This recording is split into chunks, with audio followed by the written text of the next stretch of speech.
আসসালামু আলাইকুম, নূরজাহান্স কুকিং রুমে সবাইকে স্বাগতম। আজকে রান্না করিম লাল শাক দিয়ে মাছ দিয়ে হেডে রান্নাগুলো শেয়ার করিম। এই সান কি সুন্দর টাটকা লাল শাক দেখলে মন ভরে যায়। আর আমি হাতে একখান কাটি রান্না করে দেয় দেন কি সুন্দর আট দিয়ে কাটা যায়, এত নরম তুলতুলে শাক গিন। আর এগিন কোনো বাজারের শাক নেই গিন, একজনের তো খেতেন কিনে আনছি নাই এরকম করে শাক গিন তারা কাটি দেয়। অনেক আয়োজন বডি দিয়ে কাটিয়ে অনেকে ভাববেন যে বডি দিয়ে কাটিলে এরে কিনে কা এলে হাত দিয়ে কাটি দেখাইছে সান কোনো আঁশ নাই, এগিন একদম নরম খেতে টাটকা শাক। অনায় শাক গিনটা এরকম অনেকগুলা গোছাই লই বডি দিয়ে এইভাবে কাটিলে শাক গিনটা ছোটো ছোটো করে, যেহেতু শাকের ঝোল রান্না তাহলে শাকখান ছোটো ছোটো করে লই।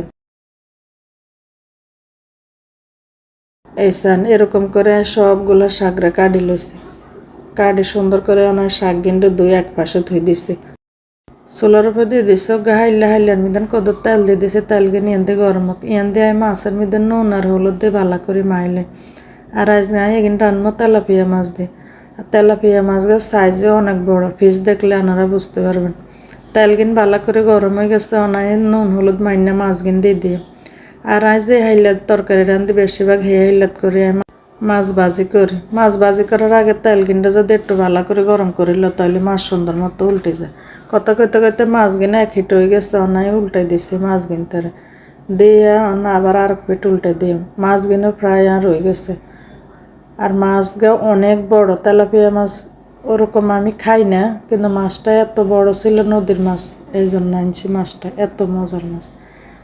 মাছ গিন ভাজা হয়ে গেছে, অনায় মাছ গিনতে উড়ে লই।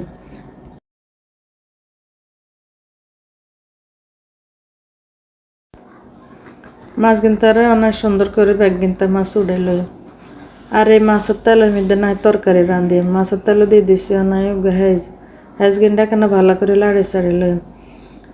একটু লাড়ি সাড়ি লই অনাই এনে দিয়ে দিম রসুন বাটা, অল্প করে রসুন বাটা দিছি। আলু দিয়ে মধ্যে রসুন বাটা দিছি, যদি শুধু শাক রাঁধতাম তাহলে আর দিতাম না। রসুন গিনটা ভালো করে লাড়ি সাড়ি গন্ধ যাওয়া পর্যন্ত লাড়ছি, লাড়ি সাড়ি অনাই দেন আলু কাটি রাখছি। আলু কিন দিয়ে ভালো করে ভাজিলে, কারণ শাক অল্প হয়ে যায় বেলায় আলু দিছি। কারণ কম শাক হইলে কারে দিব কারে কি করবো, আলু দিলে তো শাক একটু বাড়ে, আর শাক রাঁধলেও তেমনি কমে যায়। কথা আলু গিন বেগিন ভাজা হয়ে গেছে, দিয়ে দিছি পরিমাণ মতো হলুদ, দিয়ে দিছি নুন, আর দিয়ে দিছি মরিচের গুঁড়ো দিয়ে এগিন তারা সুন্দর করে আবার একটু ভাজিলে। এগিন তারা বাঁচতে বাঁচতে একদম মাখা মাখা করিয়া লাগে। হলুদ মরিচ আলু এ বেগিন তারা সুন্দর করে কষাইলে। আসান কি সুন্দর তেল উঠে গেছে, ভালো করে কষানি হয়ে গেছে। লাল শাক গেন দেখেন কালারটা কি সুন্দর। আর আমরা এমন একটা দেশে বাস করি কি কইম, লাল শাকের মধ্যে রং মিশে আনি বাজারের তো লাল শাক রান্নার পরে ওই যে সবুজ শাক, কি দেশের মধ্যে থাকি লজ্জা লাগে। আর শাক গিন ব্যাগিন দিয়ে ওকে ডাকনা দিয়ে সুন্দর করে ডাকি দিছে। কিছুক্ষণ হওয়ার অনেক তার একখানা লাড়ি ছাড়ি দিম। শাক গিন দিয়ে যদি লাড়াছাড়া করতাম তাহলে একটু অসুবিধা হইতো, ডাকনা দিয়ে একটু কমে লইছি। আর একটু শাক গিন খালি একটু নুই গেছে, সান কালার কি সুন্দর আইছে। অনায় উল্টা পাল্টা আবার লাড়ি ছাড়ে আরও কতক্ষণ ডাকনা দিয়ে রাখছে। ডাকনাকে ওটা নয় আবার ভালো করে একখানা লাড়ি ছাড়ে দিন। আর ভাই বোনেরা কি কইতাম দুঃখের কথা, যখনে ক্যামেরা কান অন করে তখনে দুয়ারে দুয়ার লাগে একখানা দেও যায় না। আর ক্যামেরা কান যেন অন করে বন্ধ করে দিয়ে আর দুয়া টুয়া নেই।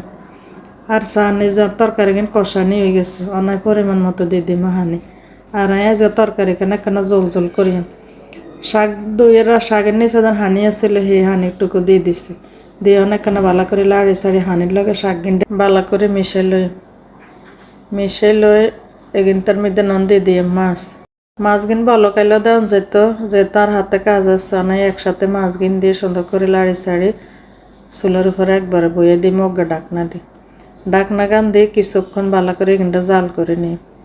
আর দেখেন কালারটা কি সুন্দর হয়েছে, মানে লাল শাক গিন দেখা মন ভরে গেছে, খাইতে এত সুস্বাদু হয়েছে কি কমা। অনেক মাছ দিয়ে খাইছি, চিংড়ি মাছ দিয়েও খাইছি, মানে কি কম এত মজা হয়েছে। নুন একটু কম হয়েছে, একখানা চাই নিচ্ছে নুন গিন দিয়ে আবার একখানা ভালো করে লাড়ি সাড়ি দিয়ে। আর কালারটা দেখেন এত সুন্দর আসছে কি কম রান্না করে। ক্ষেতের শাক বলে কথা, বাজারের শাক কিনলে কিন্তু এরকম কালার হয় না। অনায় আলুগুন সিদ্ধ হয়েছে নি, চেক করে নিছে, আলুগুলো সুন্দর মতো সিদ্ধ হয়ে গেছে। তরকারি কেন আর ফ্রাই হয়ে গেছে। আগে কইছে তরকারিতে কেন ঝোল রাখতাম, কারণ এই টাটকা শাক, টাটকা মাছ ঝোল ঝোল খাইলে স্বাস্থ্যের জন্য অনেক ভালো। আর আয়ার পরিবেশন করে দেখাইলাম না, তরকারি কিন হয়ে গেছে, দেখতে অনেক সুন্দর হয়েছে।